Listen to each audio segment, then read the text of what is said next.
I want to say a couple more things about the campus protests that have really roiled universities this spring. There's always the danger, of course, that attention to this distracts us from what's happening in Gaza, which is much, much more significant. But this is really, I think, a movement that is going to, whose impact will kind of resound in terms of American politics and American life for a long time to come. And so I think thinking about a couple of more of its dynamics might be useful. And I want to make 3 points based on some other campuses that I visited since a video I did a couple weeks ago. The first is, I think one of the things the media has not sufficiently emphasized is the impact of the Black Lives Matter movement on this movement.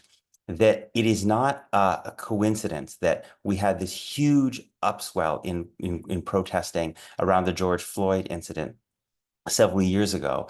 And now we have this. That I was at Whitman College in Washington and talking to a number of students who were involved in the encampment there. This is, a fairly small college. And what struck me again and again was how many of them had been introduced to protest by the George Floyd moment back when they were still in high school. And that often around the edges of that movement was when they got connected to issues about Palestinian organizing, that someone handed them a pamphlet, or there was someone who was Palestinian in that movement, or someone who was connected to that. And it was essentially through that movement of Black Lives Matter that they came aware of this issue that has now become so central to them. And I think if you look at American history, this is the way things often work, which is that you have clusters of different movements that cross-fertilize.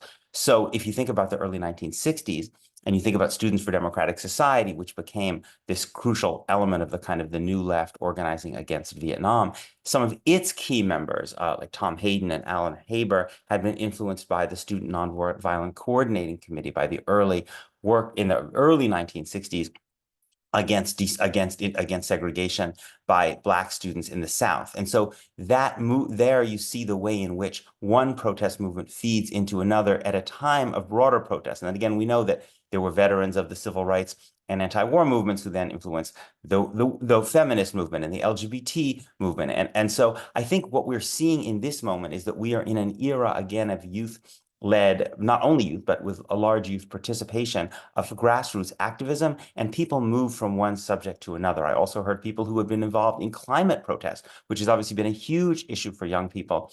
And it was through climate that they became interested in the question of Palestinian freedom. We can see that Greta Thunberg is kind of like maybe the icon of young climate activism, has been involved in this question of Palestinian liberation. So I think that's one thing to keep in mind about how this seemed to come out of nowhere. It really wasn't coming out of nowhere. It was partly coming out of people who had been involved in other movements that had the Palestinian cause kind of adjacent to it.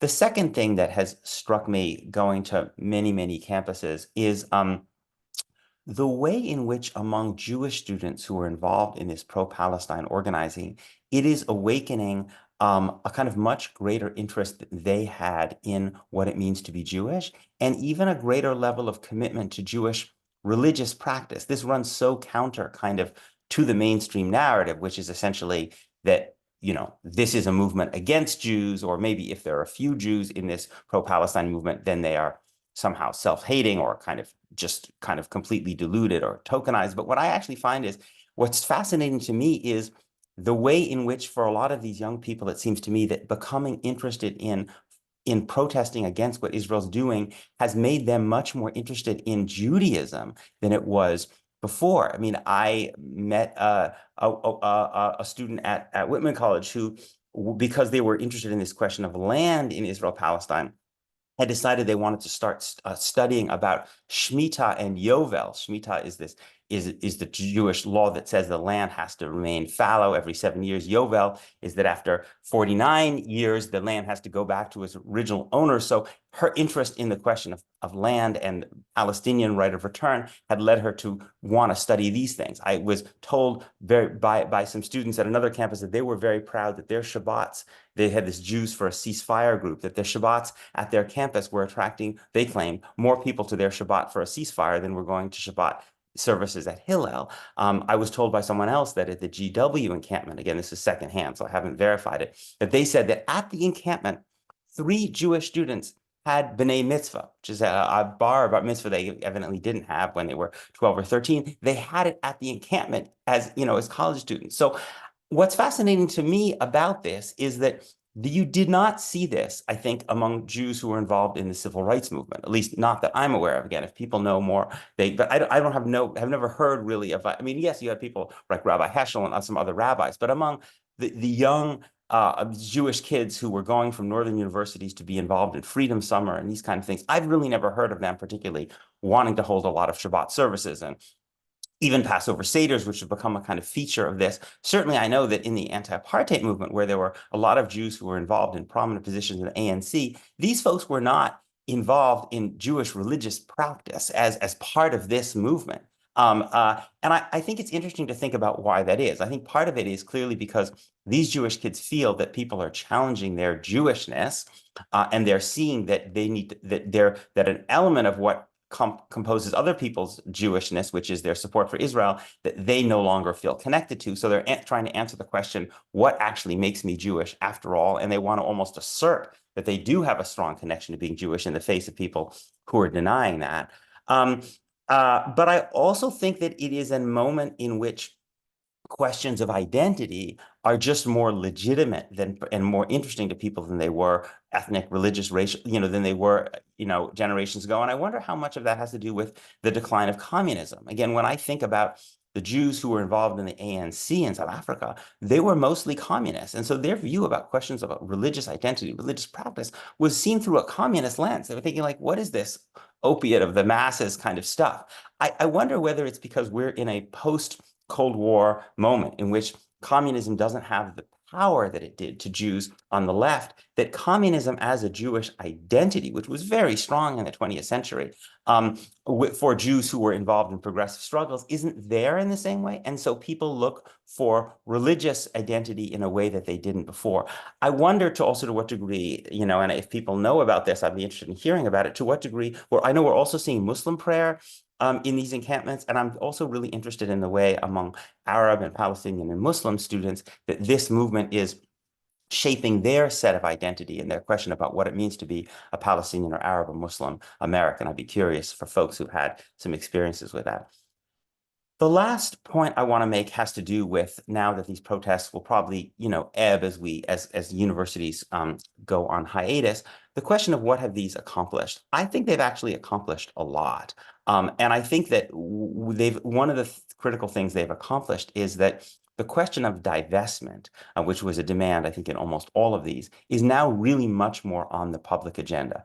At a number of universities, they have said that there's going to be a discussion or even a vote among the board of trustees. This is going to be true at Brown. But I think what's going to happen when we come back in the fall is that there's going to be a much bigger public debate about the question of universities' involvement financially in the oppression of Palestinians than we've ever seen before. And I think that, especially tied with the growing attention in the Democratic Party to conditioning military aid, really represents a kind of a sea change. And I think these college protests have put that on the table. Now, I think it's very unlikely we're going to see much divestment in the short term.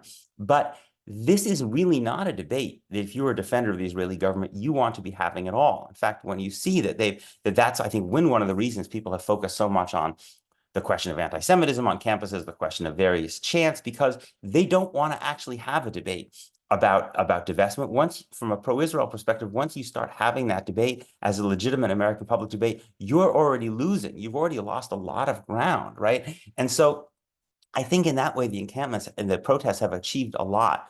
My fear is that the more powerful they grow, the more the repression we will see. We already saw a lot of repression this fall, but what I fear we will see is that as this becomes more of a live possibility of some form of divestment, we will see, first of all, a greater kind of capital strike, which is to say that big donors to these universities, many of whom are Jewish, will start to pull out. And also that we will see that the U.S. government at the state and federal level will start to punish these universities even more severely. We already have in a lot of states laws that basically punish companies or individuals from boycotting Israel. So some of these laws may get triggered. And what I fear is that that Jews have played a very, very important, disproportionate role in a lot of American universities in sustaining them and supporting them. And in some ways, these universities are, to some degree, reflect a kind of what American Jewish institutional identity is, which is kind of what some people have called progressive without Palestine, a general kind of moderate liberal orientation, but certainly not a human rights orientation vis-a-vis Palestinians. And what I worry is that as Jewish institutions see campuses as more of a threat, essentially that people in the Jewish community, the Jewish organized American Jewish community, will essentially abandon the liberalism of these university projects altogether, essentially by starting to divest from them in terms of their dollars, and also by bringing in the force of people in government, especially authoritarian Republicans. And again, remember, we could be dealing with a President Donald Trump to basically crack down on these universities because those Republicans have their own reason to want to try to cripple and maim these universities because they feel like these universities are producing people who challenge the founding myths that these Republicans about America, these Republicans are invested into. That seems to me a really frightening dynamic. So on the one hand, I think that these protest movements have accomplished a lot. And yet I think that the backlash against them may be much more ferocious than anything we've even seen so far.